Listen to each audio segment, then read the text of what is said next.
কোম্পানির কাছে টাকা পাবেন, কোম্পানির কাছে যান, কোম্পানির কাছে যান। রাস্তাঘাটে গাড়ি ছাড়া রাস্তা নিচে পড়ে নিচ্ছে।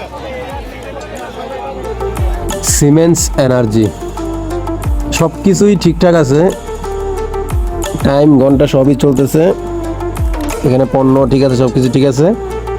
তবে এখানে কিন্তু মানুষ এখানে টাকা ঢুকাচ্ছে। তবে এই যে এখানে একটা পত্তার লেখা ছিল, উদাও হয়ে গেছে সেটা, হ্যাঁ কোন মারি চলে গেছে। এখন এখানে আরেকটা জিনিস দেখাই, যে সাইডটা গেছে, যে এটা একটা প্রমাণ, এই সাইডটাতে চলে গেছে তার একটা প্রমাণ দেখেন, তার একটা প্রমাণ হচ্ছে দেখেন, এই যে এটা তাদের একটা অফিসিয়াল গ্রুপ দেখেন। এখানে তারা একটা মেসেজ দিয়েছে, সেই মেসেজে বলছে যে আপনি যে সত্যিকারের অ্যাকাউন্ট তা প্রমাণ করতে অনুগ্রহ করে সমস্ত এসি ব্যবহারকারীরা আপনারা এসি অ্যাকাউন্টে 1500 টাকা রিচার্জ করুন, আপনার মার্কেটিং ম্যানেজারের কাছে অর্থ প্রদান স্ক্রিনশট পাঠান,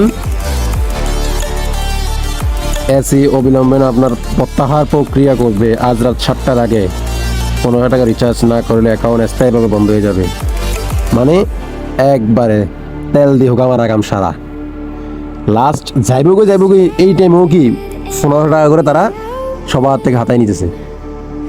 এমনি হিসাব করলে তাদের মেম্বার মিলিয়ন প্লাস, তারা মেবি একবারে অনুমানিক 500 কোটি টাকা কি মারি চলে গেছে, যে 4000 টাকা গেছে, আফসোস করলে আপনি। আর এখানে আপনারা টাকা ঢুকাবেন না, অবশ্যই এটাই কথা। আর এই খানকির পুতের নামে মামলা করার ব্যবস্থা আছে, এই খানকির পুতে, এই নোটকির পুতে হলো মেন দালাল। তারপর আরেকজন আছে